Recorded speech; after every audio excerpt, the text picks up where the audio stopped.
Bismillahirrahmanirrahim.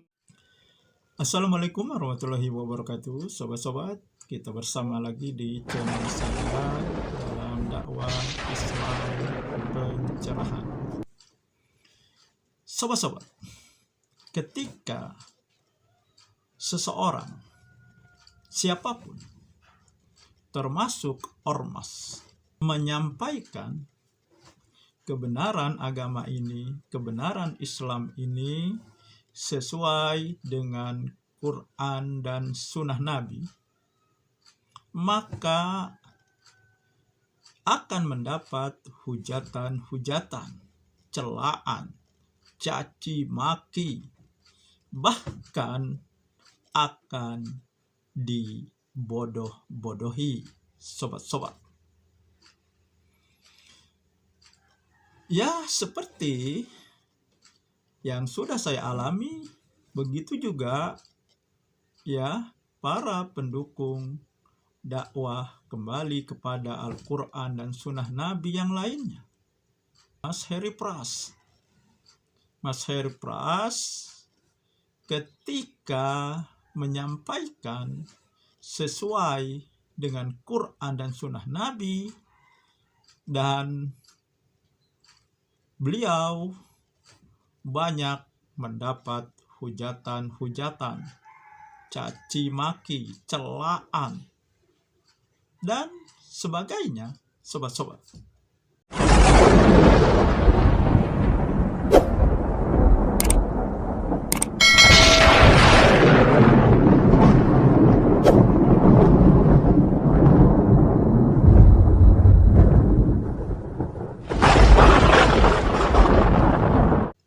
Artinya, sobat-sobat, kalau menyampaikan kebenaran sesuai Quran dan Sunnah itu, ya, mereka menganggapnya itu kebodohan. Bagaimana menurut sobat-sobat dan pemirsa semuanya, baik yang pro maupun yang kontra? Apakah menyampaikan kebenaran agama ini, kebenaran Islam ini sesuai dengan Quran dan Sunnah Nabi itu suatu kebodohan? Seperti yang dilakukan oleh Mas Heri Pras. Nah, kalau mau dilanjutkan lagi, kan mengerikan akhirnya. Ya, berarti juga, apakah pemilik Quran dan Sunnah itu juga bodoh? Apalagi sobat-sobat, kalau apa yang disampaikan itu ternyata yang mengena kepada amalan-amalan yang mereka lakukan, sobat-sobat. Nah, ada yang mengatakan jangan membid'ah-bid'ahkan amalan orang lain, karena itu menyinggung perasaan. Nah, lalu bagaimana kita menyampaikan kebenaran menurut Quran dan Sunnah Nabi? Karena kalau kita menyampaikan kebenaran, pasti ada yang terkena.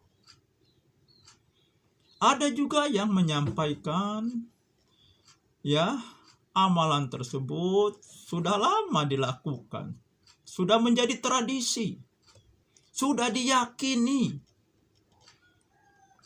dan dilakukan oleh orang banyak. Nah, bagaimana? Ya, Allah sendiri itu mencela, sobat-sobat, ya, tradisi, kebiasaan kafirin Quraisy yang menyembah berhala, ya, yang menyembah banyak Tuhan yang berupa berhala, dicela oleh Allah. Ya. Nah,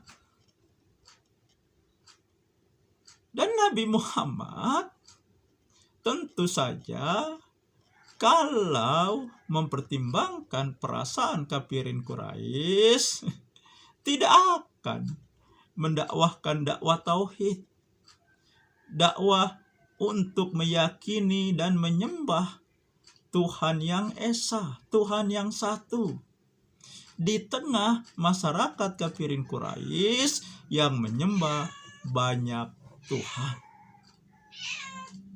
Ya. Nah, apakah Allah menyinggung perasaan mereka? Apakah Nabi menyinggung perasaan mereka? Nah, ada lagi juga yang mengatakan, ya, kami mengikuti ulama. Kami mengikuti ulama bukan berarti menolak Al-Quran dan Sunnah. Pertanyaannya, lalu ulama itu ukuran kebenarannya apa? Pasti jawabannya kan Al-Quran dan Sunnah Nabi. Nah, sekarang mari kita cek, kita cross check, kita koreksi.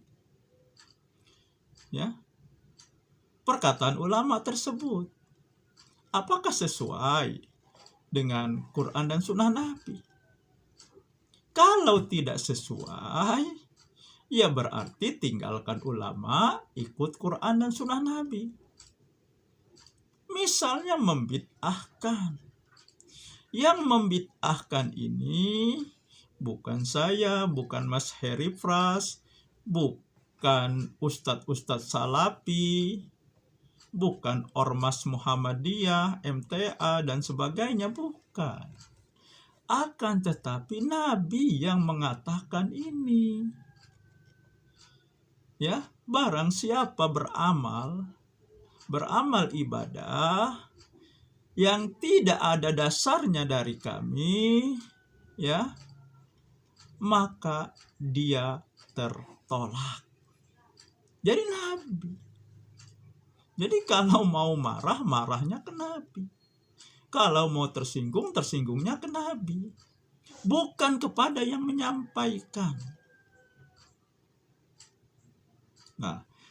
Nah, jadi sekarang kan tinggal lihat saja amal ibadah yang kita lakukan atas nama agama.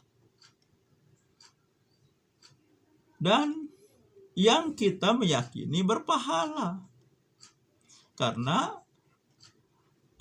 pahala amal ibadah itu yang menentukan bukan kita, tetapi Allah.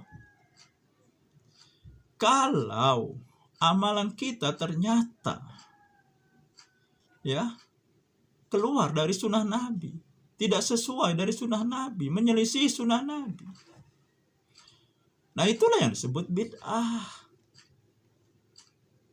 Sekali lagi, bukan kami yang mengatakan, tetapi ini berdasarkan apa yang disabdakan oleh Nabi.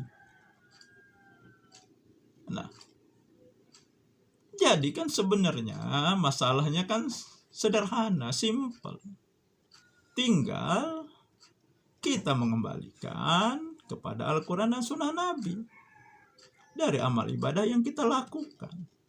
Kalau sesuai artinya itu sunnah. Ya, itu yang disunahkan. Kalau tidak sesuai itu bid'ah. Itu sunnah dan kita lakukan. Kalau dia bid'ah ya kita tinggalkan. Dan apa yang disampaikan oleh Mas Heri Pras itu bukan kebodohan. Juga yang disampaikan oleh Ustadz-Ustadz Salafi itu juga bukan kebodohan. Ya, tetapi sobat-sobat, ya ini kan sunatullah yang berulang. Nabi dulu menyampaikan dakwahnya ya ditentang, bahkan sampai dikatakan beliau gila, beliau orang gila, ya. Nah, jadi kan sunatullah ini berulang. Siapa saja yang menyampaikan kebenaran Islam sesuai dengan Quran dan Sunnah Nabi, maka mereka akan mengalami juga sama seperti yang dialami oleh Nabi Muhammad Sallallahu Alaihi Wasallam. Sobat-sobat. Nah, sekarang sobat-sobat, mari kita buktikan apakah mereka yang menyampaikan kebenaran Islam sesuai dengan sunnah Nabi itu kebodohan. Misalnya saja, ketika Mas Heri Pras mengangkat masalah karomah dari guru sekumpul, ya, yang katanya ketika beliau guru sekumpul menziarahi makam Nabi, makam itu bergoyang katanya. Kemudian Nabi bangkit mencium lutut Rasulullah. Nah, pertanyaannya, kapankah guru sekumpul berziarah ke makam Nabi tersebut? Lalu suasananya bagaimana di makam Nabi tersebut? Karena area dari makam Nabi itu selalu dijaga oleh askar. Apakah guru sekumpul datang seorang diri, tidak ada yang melihat? Atau bagaimana? Jika dia datang seorang diri, kan tidak mungkin. Karena seperti yang saya katakan tersebut, area itu selalu dijaga. Pasti ada yang mengetahui kejadian tersebut. Kan ada, ya, kalau tidak salah saya mengingat, ada yang mengusap-ngusap atau mencium, ya, tiang masjid, ya, Masjidil Haram, apa Masjid Nabawi, Masjid Nabawi, saya agak lupa juga. Askar langsung mengusirnya, melarangnya. Nah, apalagi kejadian yang seperti itu. Tentu, ya, di Arab Saudi akan heboh, akan geger jika ada seorang penziarah kemudian Rasulullah bangkit dari kuburnya mencium lututnya. Sobat-sobat, sangat luar biasa. Nah, dari sini saja kan sudah tidak masuk akal. Dan ternyata informasi itu kan diceritakan oleh pengikutnya berdasarkan omongan dari guru sekumpul sendiri. Ya, artinya kan sulit untuk dibuktikan. Ya. Apalagi kalau kita bandingkan dengan para sahabat. Guru sekumpul ini derajatnya di sisi Allah jauh dari para sahabat. Para sahabat tidak pernah mengalami hal seperti itu. Nabi bangkit dari kuburnya, menemui, ya, mencium lutut. Begitu juga dengan Aisyah, istri Rasulullah, Fatimah, anak kesayangan Rasulullah, tidak pernah mengalami seperti yang dialami oleh guru sekumpul. Ya, maaf, apakah ini hanya halusinasi? Kalau halusinasi ya mungkin bisa terjadi.